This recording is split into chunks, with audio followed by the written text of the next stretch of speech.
के पश्चिमी हिस्से में जबरदस्त हमला हुआ है। इजराइल ने मिसाइलों की बौछार शुरू कर दी। 5वें दिन भी इजराइल कर रहा है ईरान पर अटैक। एक के बाद एक ऐसी जगहों को चुना जा रहा है और ऐसा लगता है कि उसने पहले से यह तय कर लिया था कि फेज वाइज उसे ये काम करना है। पहले फेज में वो क्या करेगा, दूसरे में क्या करेगा, और ऐसा लग रहा है कि अपनी योजना को वो प्लानिंग जैसा उसने किया था उसी हिसाब से अंजाम दे रहा है। और इजराइल की आर्मी का बहुत बड़ा दावा कि 5 दिन में दूसरी बार ईरानी आर्मी चीफ की हत्या कर दी है उसने। चीफ बनने के 4 दिन बाद ही अली शादमानी की हत्या कर दी गई। अली शादमानी मारे गए, शुक्रवार को मारे गए थे मेजर जनरल गुलाम अली राशिद, और अब शादमानी की बारी आ गई। शादमानी के बारे में ये कहा जा रहा है कि वो खामनेई के बेहद करीबी थे, विश्वास पात्र थे, और इसीलिए गुलाम अली राशिद के बाद उनको ये कुर्सी दी गई थी। लेकिन ऐसा तय कर लिया लगता है इजराइल ने कि कोई भी जो ऊंची कुर्सी में बैठेगा उसको उस ऊंचाई से और ऊंचे भेज दिया जाएगा। बहरहाल अगली खबर भी देख लीजिए। इजराइल के प्रधानमंत्री नेतन्याहू का बहुत बड़ा बयान। अगली खबर फ्लैश कीजिए। खामेनेई की हत्या से ही जंग रुकेगी, नेतन्याहू ने कहा। इससे संघर्ष और बढ़ेगा नहीं, खत्म हो जाएगा, नेतन्याहू ने कहा। नेतन्याहू ने खामेनेई को बताया सबसे बड़ा दुश्मन।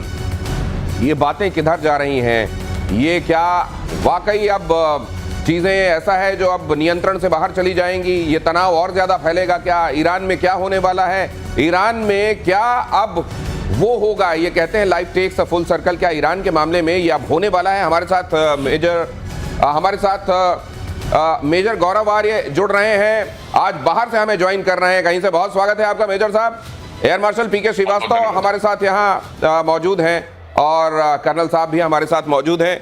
कर्नल शैलेंद्र, बहुत स्वागत है आपका। सबसे पहले तो मैं जरा ये समझना चाहता हूं कि ईरान हर गुजरते दिन के हिसाब से सिनेरियो ईरान इजराइल मामले में क्या दिखाई दे रहा है? Major Gaurav.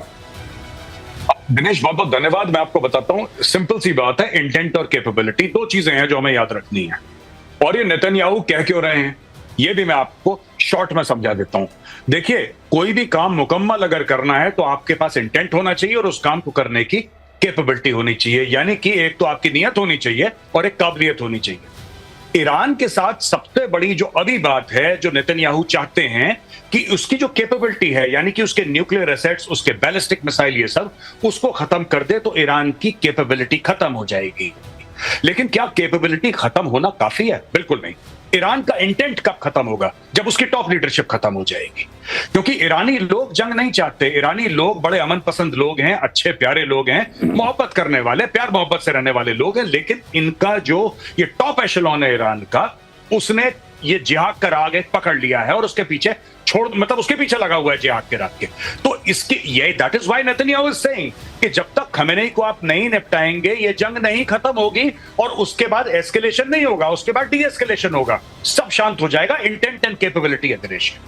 Intent and capability, ये इंटेंट क्या है वो तो इजराइल लगातार दिखा रहा है और कैपेबल है वो ये भी लगातार दिखा रहा है। लेकिन ये लीडरशिप का सफाई मुझे बहुत अच्छे से याद है।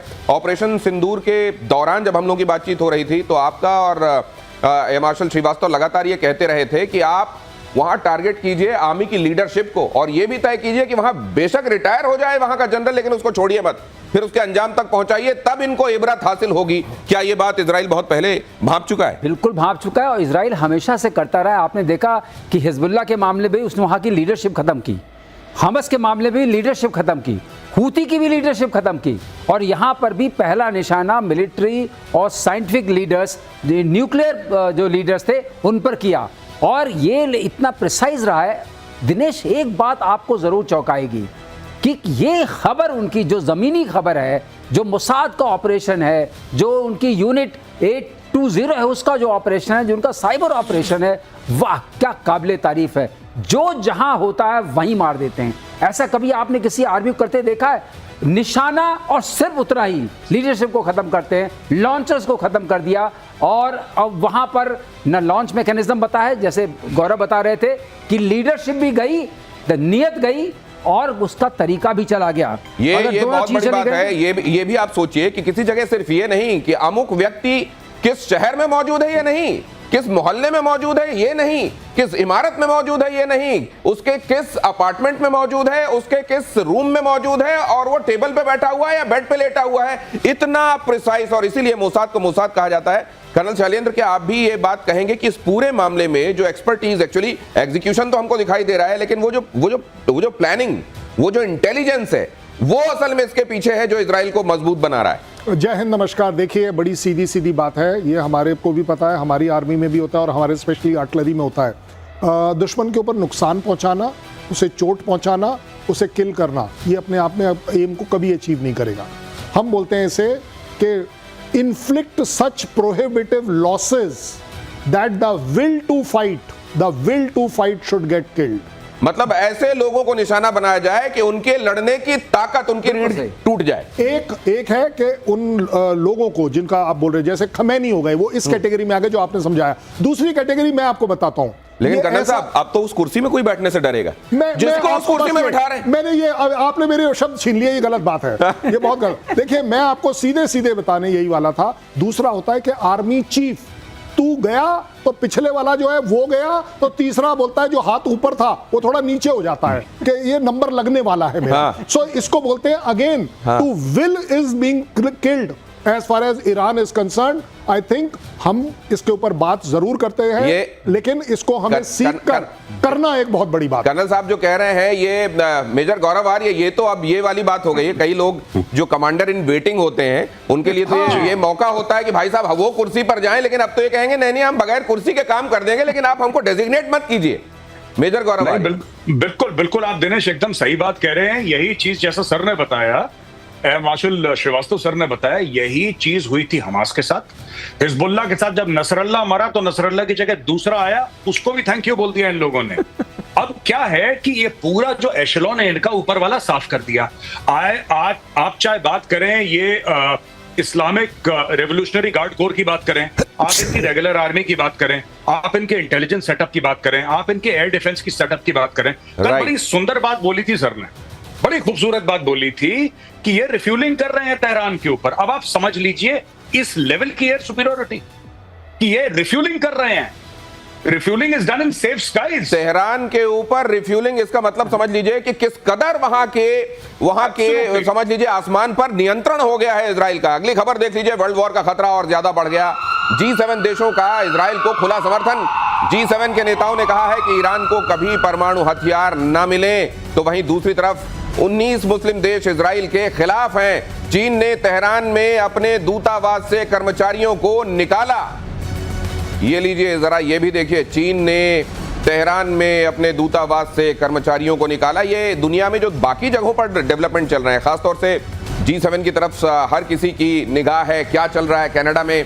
तो लोग देख रहे हैं ट्रंप वहां से क्यों चले जा रहे हैं। लोग ये भी देख रहे हैं कि ट्रंप कुछ बोल रहे हैं, इतने में कनाडा के पीएम आकर कहते हैं नहीं, अब देखिए प्रेसिडेंट के तौर पर मुझको अपनी जिम्मेदारी निभानी दीजिए, उनको बीच में रोक दिया जाता है। एक्चुअली क्या चल रहा है ये लोग जानना चाहते हैं। G7 की बैठक में क्या हुआ और वर्ल्ड ओवर क्या चल रहा है और यहां से क्या इंडिकेशंस मिल रहे हैं? मेजर गौरव, देखिए, ट्रंप तो बीच में निकल लिया है, जैसा आपने शुरू में ही अपने बयान में बताया था कि ट्रंप साहब आए, वहां पे हाय हेलो करा, हाथ वाथ हिलाए, एक दो डील भी शायद उनकी यूके से साइन होनी थी, उसको कर कुरा के ट्रंप ने बोला कि मैं निकल रहा हूं। अब इसका यह है कि ट्रंप ने ट्वीट भी करे हैं, ट्रूथ सोशल पे भी डाला है कि कुछ बहुत बड़ा होने वाला है।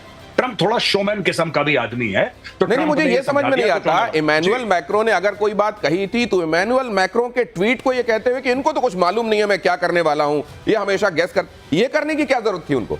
नहीं, देखिए, वो टेलीविजन का आदमी है, वो रियलिटी टेलीविजन का आदमी है। आप ये समझिए ना, आप उसका बैकग्राउंड देखिए ट्रंप का, तो ट्रंप यही करता है हर समय कि दिखाने के लिए कि I am the boss of the room, कोई मुझे नहीं भांप पाया, मैं सबको भांप लेता हूं, मैं बताता हूं। अब उसने क्या बोला है, उसने जो ये संदेश दिया है ना कि तेहरान खाली करो, कल का संदेश है कि तुम तेहरान खाली करो, ये किसके लिए बोल रहा है वो ट्रंप? ये जो आम लोग हैं उनके लिए बोल रहा है। हो ना हो, America is getting into this fight.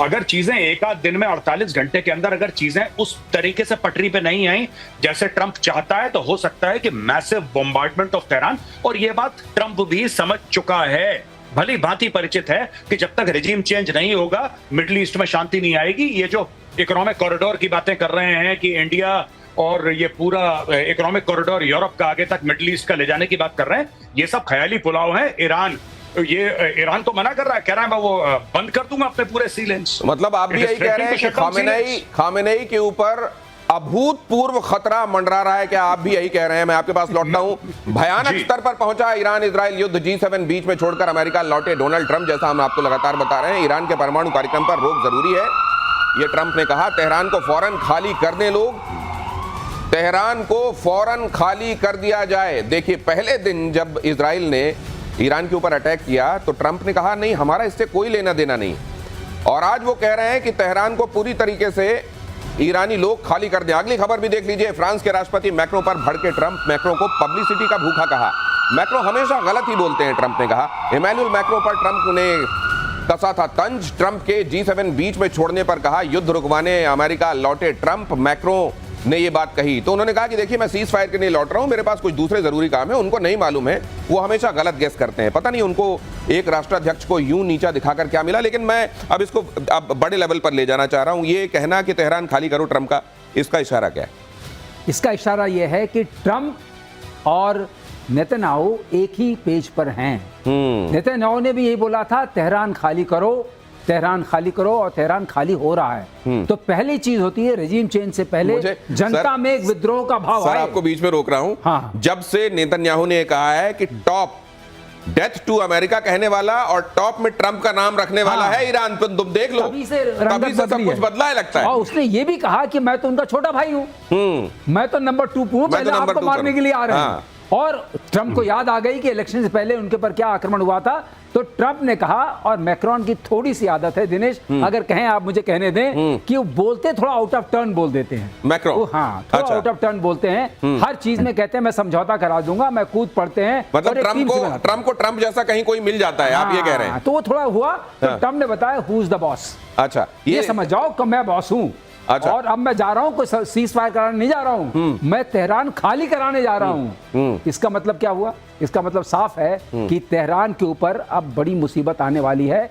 और खमनई उधर वो कहते हैं हमारे जो मेजर गौरव को जोड़ना चाह रहे हैं सर आपकी बात पर। हाँ, या जी, मैं बिल्कुल जो सर की बात है मैं 100% एग्री कर रहा हूं। मैं सिर्फ ये बात एक जोड़ना चाह रहा हूं, सर ने बिल्कुल ये ठीक बात बोली है, सीज फायर से ट्रंप का कोई लेना देना है।